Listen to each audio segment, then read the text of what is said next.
Assalamualaikum warahmatullahi wabarakatuh. Perkenalkan, nama saya Putri Sari Rahman, berasal dari kelas B dengan NIM 21090250101. Prodi Pendidikan Akuntansi, Fakultas Ekonomi Bisnis. Tujuan saya untuk membuat video ini adalah untuk memenuhi tugas terakhir di semester 1 mata kuliah pengantar bisnis. Tugasnya ialah untuk melakukan wawancara ke pedagang di salah satu pasar tradisional di daerah masing-masing. Nah, kebetulan saya berada di Makassar, jadi saya akan melakukan wawancara tersebut di daerah sini.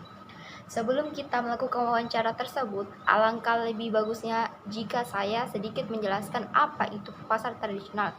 Jadi, pasar tradisional itu adalah kegiatan yang terdapat transaksi yang dilakukan secara tradisional ataupun secara langsung, yang dimana penjual bertemu dengan pembeli secara langsung dan melakukan tawar-menawar harga barang ataupun jasa. Terus bisa melakukan tawar-menawar harga barang atau jasa itu merupakan salah satu keunggulan dari pasar tradisional, yang dimana kegiatan tersebut tidak terdapat di pasar modern.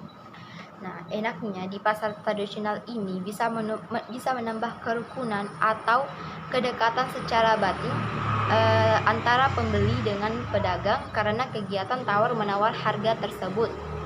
Tak heran kalau para penjual biasanya memiliki langganan tersendiri dan yang mana bisa dijadikan sebagai keunggulan penjual berjualan di pasar tradisional. Terus yang membedakan pasar tradisional itu dengan pasar modern adalah pasar tradisional ini dibangun oleh pemerintah setempat, badan usaha milik negara, badan usaha milik daerah, ataupun pihak swasta tertentu.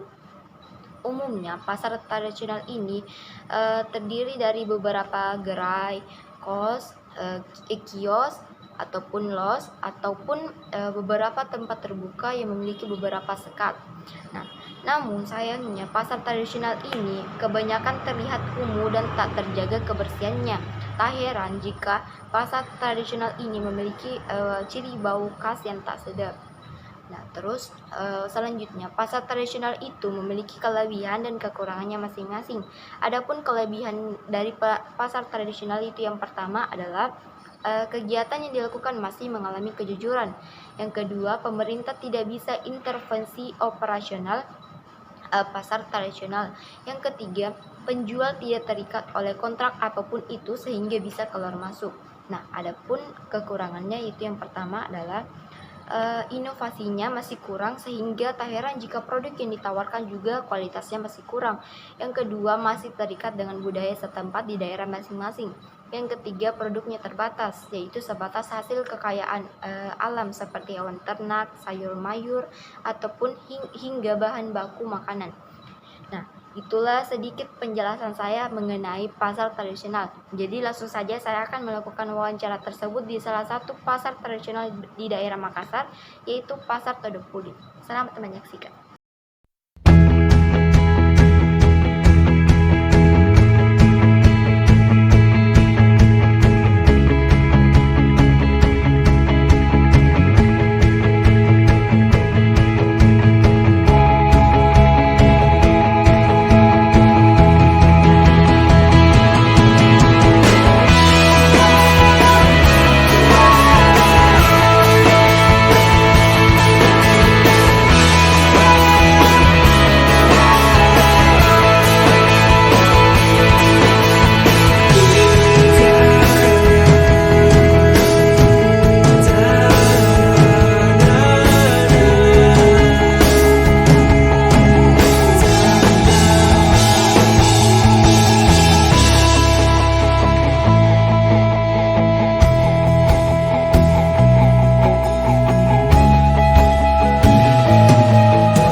Assalamualaikum warahmatullahi wabarakatuh. Selamat siang, Pak. Jadi apakah Bapak keberatan untuk melakukan wawancara ini? Tidak. Sebelumnya boleh saya tahu nama Bapak siapa? Siapa Pak? Jamaludin. Ya, Bapak Jamaludin. Jadi sudah berapa lamakah Bapak menekuni pekerjaan ini? Ya sudah lama, 20 tahun lebih. Sudah 20 tahun lebih. Sudah 20 tahun lebih. Oke, sudah lama ya Pak. Jadi apakah Bapak ini mempunyai cabang lain di pasar-pasar yang ada di Makassar ini? Atau cuma yang ada? Jadi cuma yang ini saja Pak? Oke Pak. Ke pertanyaan selanjutnya, mohon maaf ya Pak, rata-rata berapakah penghasilan Bapak dalam sehari? 500 per hari. Oke, lumayan banyak juga ya Pak. Oke, berapa modal yang Bapak keluarkan pada saat pertama kali Bapak ingin membuka jualan ini? Kalau itu dia kan masih masih artinya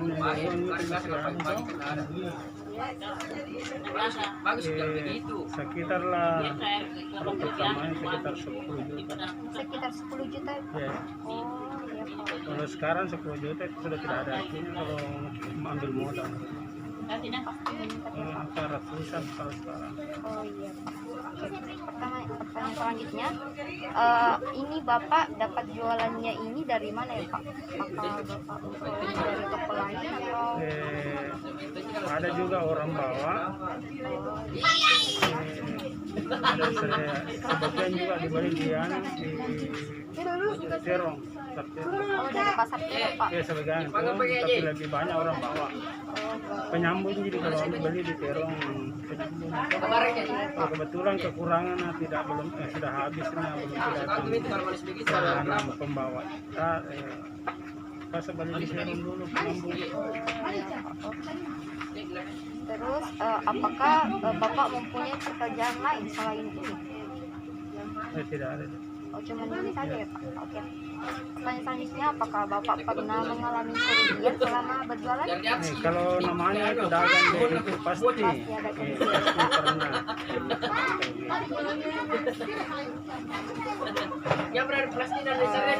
pernah. Mungkin boleh diceritakan sedikit waktu saat Bapak mengalami kerugian tersebut. Biasa deh kalau barang datang itu kan biasa dibeli, umpamanya ada orang bawa macam bahan karung itu biasa ada rusak, itu biasa atau kualitasnya kurang bagus. Ada beberapa faktor itu yang bisa menyebabkan kita bisa rugi. Kadang-kadang itu semuanya barang display umpamanya hari ini kadangnya mahal baru dibeli, kalau ada datang lama-lama begitu belum habis sudah turun harga, begitu juga bisa barang atau barang tidak bagus kualitasnya rusak toh. Pertanyaan selanjutnya, Bapak ini mulai buka tokonya dari jam berapa? Setengah 7. Setengah 6. Setengah 6 sore. Oke, pertanyaan terakhir, apa harapan Bapak untuk kedepannya? Harapannya pasti banyak itu ya, pasti kita artinya kita mau banyak uang toh, banyak harta, sukses ya sukses begitu. Oke Pak, cukup dari pertanyaan saya. Terima kasih banyak Pak sudah meluangkan waktunya. Karena sama ngerti juga dia, karena anak saya juga sama sekolah toh. Anak saya sudah kuliah sama 3. Oh iya Pak. Kedokteran sama Oh iya. Tapi lebih-lebih keras kepala deh. Terima kasih banyak ya Pak. Permisi.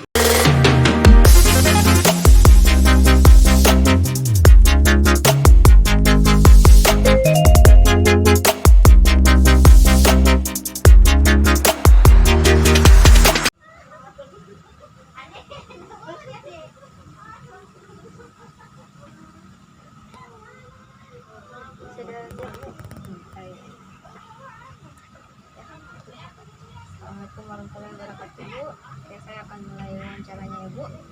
Pertama-tama, apakah Ibu keberatan melakukan wawancara ini? Tidak. Oke Bu. Sebelumnya boleh saya tahu nama Ibu siapa? Ibu Fatmawati. Jadi Ibu Fatmawati ini sudah berapa lama membuka toko ini? 13 tahun. 13 tahun. Oh, cukup lama juga ya Bu. Jadi apakah Ibu ini memiliki cabang lain dan selain di pasar? Tidak cuma ini saja ya Bu. Oke, pertanyaan selanjutnya, sebelumnya mohon maaf ya Bu, rata-rata penghasilan ibu itu dalam per hari berapa? Paling sedikit 300, Paling sedikit 300, paling banyak ya 1 juta 1 juta, 500 alhamdulillah ya. Oke, berapa modal yang ibu butuhkan saat membuka toko ini? Oh dulu masih lama ya, Iya. 20-an. 20 juta Bu. Iya. Terus pertanyaan selanjutnya, ibu ini memperoleh Iya. Dadah. Oke. ibu ini memperoleh jualan ini dari apakah dari toko-toko yang ada di Sentral gitu. toko sentral? Iya, saya beli maksudnya dari bos memang toh. Oh iya, dari ibu jual. Kan barang di sini cuma kalau Jakarta kan rugi ngambil banyak. Cuma di sini kan sedikit gitu. Baru di Sentral ji.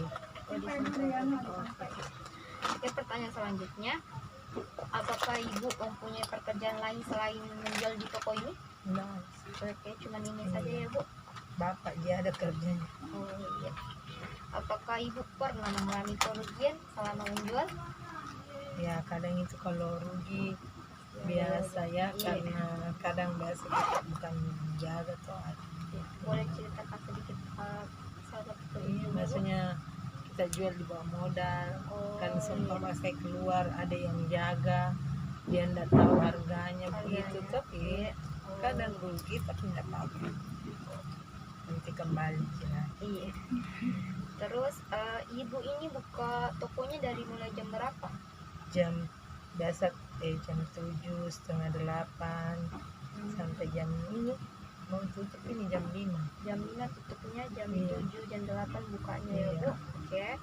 Pertanyaan terakhir ya Bu. Iya. Apa harapan ibu untuk toko ini ke depannya? Bagaimana? Ya, selalu banyak pembeli. Ini apa ya pembeli? Baik, sukses ya Bu. Iya. Makasih. Oke Bu, cukup dari pertanyaan saya. Terima kasih banyak sudah meluangkan waktunya Bu. Oke. Iya.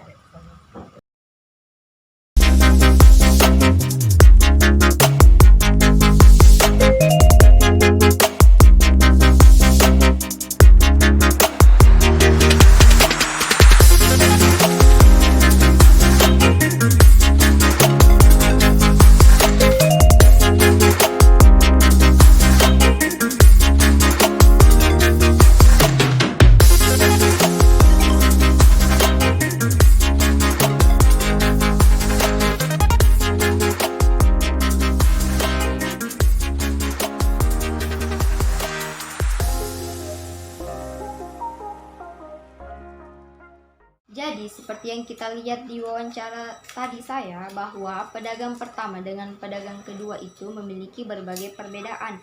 Perbedaan tersebut bisa kita ketahui dari modalnya, yaitu pedagang pertama memiliki modal sekitar 10 juta, sedangkan pedagang kedua memiliki modal awal yang cukup besar, yaitu sebanyak 20 juta. Saya juga tadi menanyakan tentang masalah kerugian yang mereka alami. Rata-rata kerugian yang dialami oleh pedagangnya itu adalah tingginya pesaing dari penjual lainnya yang mana menjual kualitas barang yang lebih bagus. Salah satu kerugian lainnya yaitu adalah kurangnya pembeli ataupun konsumen sehingga membuat penjual atau produsen memiliki keuntungan yang sedikit dari biasanya. Adapun seperti yang kalian lihat di video sebelumnya, pasar Todopuli terlihat seperti pasar-pasar tradisional pada umumnya. Pasar Todopuli memiliki lahan yang luas sehingga berbagai macam penjual ada di pasar tersebut. Seperti ada penjual pakaian, penjual bahan-bahan baku makanan, serta ada yang menjual makanan jajanan tradisional.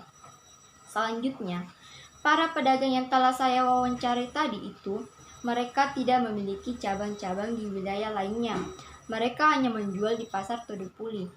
Para pedagang tersebut sudah sejak lama menekuni pekerjaan itu sekitar 10-20 tahun lamanya. Dan itu membuat saya cukup terkejut karena sudah begitu lama, tetapi semangat mereka untuk melakukan bisnis tersebut tidak luntur. Adapun barang jualan yang mereka peroleh itu biasanya mereka dapatkan dari satu produsen lalu mereka jualkan kembali. Seperti itu yang mereka katakan. Jadi, harapan saya untuk para pedagang ini semoga sukses selalu untuk jualan-jualan mereka dan tetap memperhatikan bisnis plan agar bisnis yang mereka jalani tetap berjalan lancar seperti yang mereka harapkan. Sekian dari kesimpulan wawancara ini. Semoga video wawancara ini dapat membuat kita sedikit demi sedikit mengetahui tentang bagaimana cara melakukan bisnis plan. Jika ada kesalahan kata ataupun kalimat, saya memohon maaf sebesar-besarnya. Dan kepada para pedagang yang telah saya wawancarai tadi, terima kasih telah meluangkan waktunya. Dan meminta maaf jika memiliki kesalahan kata ataupun perilaku. Wabillahi taufiq wal hidayah. Wassalamualaikum warahmatullahi wabarakatuh. Terima kasih.